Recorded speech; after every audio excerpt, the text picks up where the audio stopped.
अभी हम बात करते हैं जिला उपाध्यक्ष संजीव शर्मा जी से। संजीव शर्मा जी, जैसे कि एक ऑर्डर निकला है कि 100% योजनाएं जो है वो ऑनलाइन हो जाएंगी, तो ये एक डिजिटल भारत की शुरुआत जो है मतलब पहले हो चुकी है, लेकिन ये मतलब इससे क्या लग रहा है आपको कि ये मतलब ये जो योजनाएं 100% डिजिटल हो रही हैं, इसके बारे में आप क्या कहेंगे? देखिए, एक तो ये है कि ये ट्रांसपेरेंसी लाने के लिए है, ये हमें समझना पड़ेगा। दूसरा ये है कि जब भी सरकार की कुछ भी जितनी भी जो गरीब कल्याण योजनाएं होती हैं, सरकार का एक लिमिटेड फंड्स होते हैं, लिमिटेड अमाउंट ऑफ मनी होता है, पैसा। तो सरकार का ये प्लानिंग रहती है भी वो किस तरह से उसमें डुप्लीकेसी रिमूव की जाए और जो एक्चुअल बेनिफिशरीज हैं उनको इसका बेनिफिट मिले।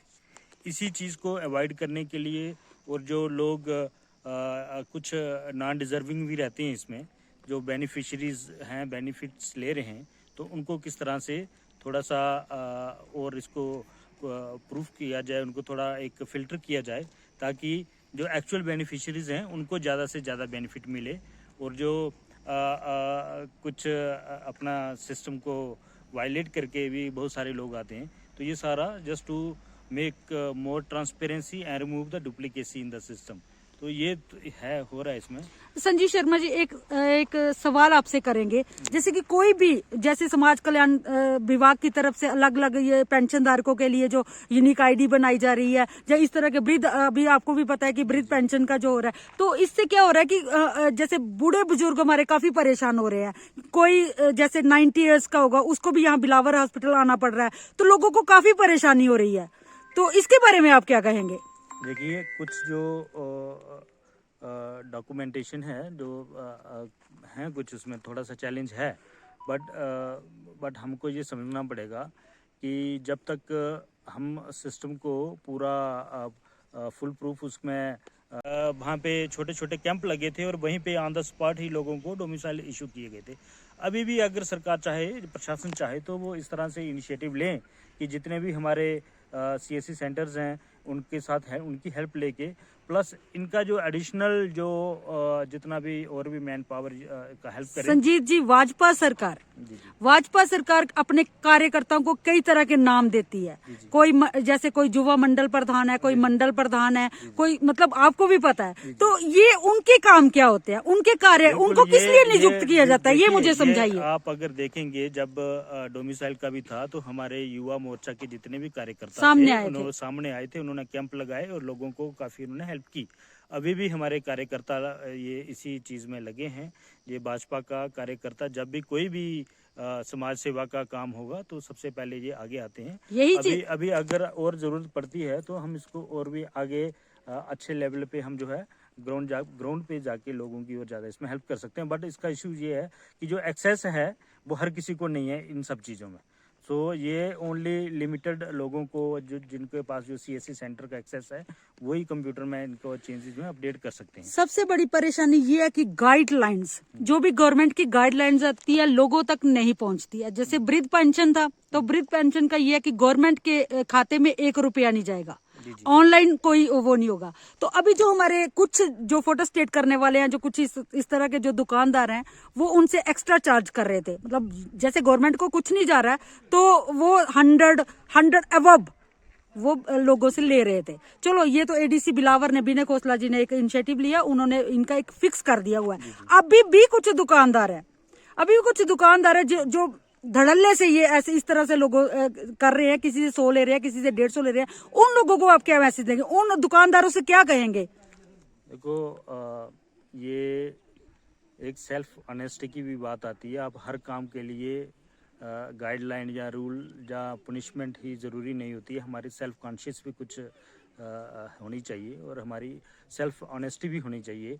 और ऐसे भाइयों को कोई मैसेज आपकी तरफ से? मेरा सबसे यही अनुरोध रहेगा कि जो जेन्युइन चार्जेस हैं, जो आपको लगता है कि इतने बनते हैं, हर किसी का परिवार है, और उतने वो लें जितना उनका जेन्युइन बनता है, मेहनताना जी, अपने वो जेन्युइन पैसे लें। बट ये है कि एक गरीब लोगों को लूटने का काम नहीं किया। मैक्सिमम कैपिंग है उसको वो ब्रीच ना करें। जो गवर्नमेंट ने अगर ADC साहब ने अगर कुछ एक पाएंगे, जहाँ हम हर चीज़ को वेरीफाई नहीं कर पाएंगे, कुछ जैसे जैसे किसी को वेरीफाई करना है उसके लिए उनका डोमिसाइल चाहिए या डेट ऑफ बर्थ चाहिए, या अगर जो कई बार कुछ ऐसे केसेस भी आए हैं जो पहले विडो थी and then she got married again, no she is not a widow, yeah. तो वो she is also taking benefit of that.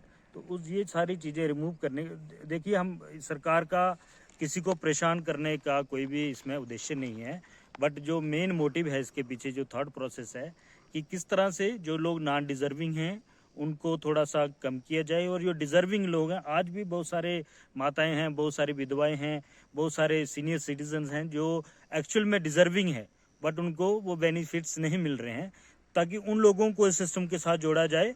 और जो नॉन डिजर्विंग लोग हैं जिनका ऑलरेडी दे आर कैपेबल, और उनका थोड़ा सा इसमें डुप्लीकेसी लेकिन भी बिलावर के जो पहाड़ी क्षेत्र आता है, जो कुछ बिलावर के लोग भी आप कह सकते हैं, कई लोगों को तो अभी तक ये नहीं पता कि ऑनलाइन है क्या। तो क्या समझते हैं कि उन लोगों को किस तरह से, क्या हमारे जो चुने हुए प्रतिनिधि हैं इनका कोई उनके प्रति कोई फर्ज नहीं बनता? जैसे हम इधर देखते हैं कि हॉस्पिटल के अंदर आज भी मैंने देखा कि 2 जो लेडीज थी, काफी बुजुर्ग थी, अनकॉन्शियस हो गई थी वहां पे। तो आप नहीं समझते कि उनके जो प्रतिनिधि है उनके साथ आए? बात समझ गया। इसके लिए क्या है, मैं होना तो ये चाहिए कि प्रशासन जब भी इस तरह का, जब भी कोई ड्रास्टिक बड़ी चेंज लाते हैं, क्योंकि it is going to impact big population. Actually आप समझोगे कि ये हर कोई, जितने भी बेनिफिशियरीज हैं स्कीम के, वो सारे लोग इससे इम्पैक्ट होंगे। तो ये हमें भी पहले प्रशासन को देखना, होमवर्क करना चाहिए कि क्या इतना सिस्टम है जो हमारे पास जो CSC सेंटर्स हैं, क्या they are fully equipped to update all the changes. साथ में क्या है कि जैसे अभी लास्ट टाइम जब हमारा डोमिसाइल बने थे लोगों के, तो बड़ा अच्छा इनिशिएटिव हमने भी सरकार से निवेदन किया था, प्रशासन से। काफी सारे आपके वॉलंटियर जो आगे आए थे उस समय, लोगों की मदद की थी। गवर्नेंस है, डोर स्टेप का कंसेप्ट लेके जाइए, और हर जो लिमिट है वो वही चार्ज करें। और साथ में जितने भी हमारे जो PRIs हैं, पंचिज हैं, सरपंचिज हैं, जो सोशल वर्कर्स हैं हमारे, वो इस तरह की जब चेंजेस आती हैं तो वो थोड़ा सा प्रोएक्टिवली काम करेंगे। तो मुझे लगता है कि ये इतना बड़ा चैलेंज नहीं है, बट लोगों को थोड़ा गाइड करना है, लोगों को अवेयर करना है। हर चीज़ को हम नेगेटिवली ना लें। मैंने अभी पिछले दिनों एक किसी नेता का इंटरव्यू देख रहा था, तो हर चीज़ में हमें पॉलिटिक्स, राजनीति नहीं करनी चाहिए। तो वो कह रहे थे कि 60 साल में, 70 साल की उम्र में हम जाके बर्थ सर्टिफिकेट बनवाएंगे, हम डोमिसाइल बनवाएंगे, हम अपनी आइडेंटिटी प्रूव करेंगे। तो मुझे लगता है कि इन लोगों को समझना चाहिए कि आज तक जो आपकी सरकारें रही हैं, 200 रुपये से ऊपर आपने पेंशन नहीं दी लोगों को। आज हमारी माताएं 1000 रुपये पेंशन मिल रही है। हो सकता हो आने वाले समय में इसको और बढ़ाया जाए, और जो लोग आज तक इन चीज़ों से वंचित रहे हैं उनको इस सिस्टम में लाया जाएगा। तो ये लोगों के हित के लिए जो चेंजेस हैं, हर चीज़ में हमें राजनीति नहीं करनी चाहिए, और बिना सोचे समझे, बिना अपना होमवर्क किए कुछ भी बयान कर देना, सिर्फ पब्लिसिटी के लिए, सिर्फ राजनीति के लिए, सिर्फ वोट बैंक के लिए, तो वो अच्छा नहीं लगता। मैं संजीव जी नहीं लेना चाहता, लेकिन लोगों को पता है कि ये कौन लोग हैं और किस तरह। यहाँ तक मेरी पर्सनल राय है संजीव जी, मुझे लगता है अगर आपके कार्यकर्ता जिन्हें अलग अलग जो पदवी दी गई है, तो मुझे लगता है अगर वो बाहर आके इन लोगों की मदद करे तो शायद आप अपोजिशन जो इस तरह के मतलब क्वेश्चन उठाते हैं कि ये गलत है, वो शायद वो चुप्पी साध ले। जी, हमारे कार्यकर्ता जो हैं, भाजपा के कार्यकर्ता करने में ज़्यादा विश्वास रखते हैं, बोलने में कम। तो वो कार्यकर्ता हमारे जितने भी हैं, वो ऑलरेडी आपको अगर आप देखोगे तो भाजपा का कार्यकर्ता जो है 24/7 × 365 डेज काम करने वाले लोग हैं, और निरंतर काम करते हैं। थैंक यू, धन्यवाद।